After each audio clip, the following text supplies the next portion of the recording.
isi-share ko lang sa inyo kung ano yung kaganapan ng isang caregiver dito sa bansang Israel tuwing Sabado ng gabi. So sa ngayon, andito ako ngayon sa train station, naghihintay ng train. Dahil isi-share ko sa inyo kung saan ako pupunta tuwing Sabado ng gabi. Tara, simba tayo. So ito po yung aking mga kapatid sa pananampalataya. Ayan, si Sis Ana at saka si Sis Chaser. Yan po yung katabi ko sa upuan. So habang naghihintay kami, kami muna ay nagvi-video. Hi! Sabi namin, welcome sa Church ng Wind Jerusalem. And this time,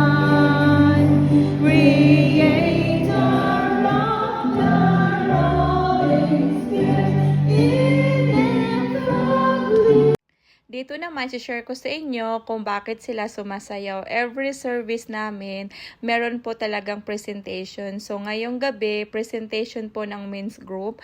So, ayan sila, sumasayaw sila. So, 'di ba, ang sarap magpuri, ang sarap sumayaw, tumalon, 'di ba, sa Panginoon, 'di ba po mga kapatid? Ayan sila si Brother Ben, yung dalawa sa harapan, si Brother Papali naman yung nasa likod, and then si Brother Martin naman yung nasa kabilang side. 'Di ba, mga dancers sila para sa Panginoon, 'di ba? Hindi sila nahihiya. Hindi mo ikakahiya yung talent mo, 'di ba? Dapat gamitin ang talent natin para sa Panginoon. Kaya tingnan niyo mga kapatid, 'di ba?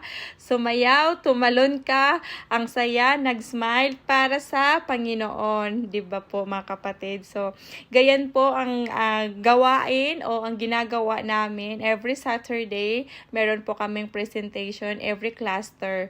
So, ayan lang po kapatid, share ko lang po sa inyo, and this is it. Uwian na kasi tapos na. Natatapos po ang service namin is 11:20, 11:30, ganon. So, uwian na mga kapatid. Papunta na ako ng train station yan. At take note, may pa-Sharon tayo, kitang-kita, 'di ba? So, tingnan nyo naman, kahit gabing-gabi na dito sa bansa namin, sa bansang Israel, 'di ba? Almost 12:10 na po ng gabi niyan. Hindi nakakatakot. 'Di ba? Kahit sa train station, 'di ba? Marami pa ring tao. Ayan po, nasa loob na po ako ng train yan. Nakababa na tayo sa train, papunta na tayo sa workplace ko, mga kapatid. Ayan, kahit gabi na, at dito na tayo sa building namin. Kahit madaling araw na dito, safe talaga siya umuwi. Hindi ka matatakot talaga. As in, talagang parang kahit mag-isa ka lang sa daan, napaka-safe maglakad, umuwi. Hindi kayong talagang magmamadali. So, ayan lang po mga kapatid.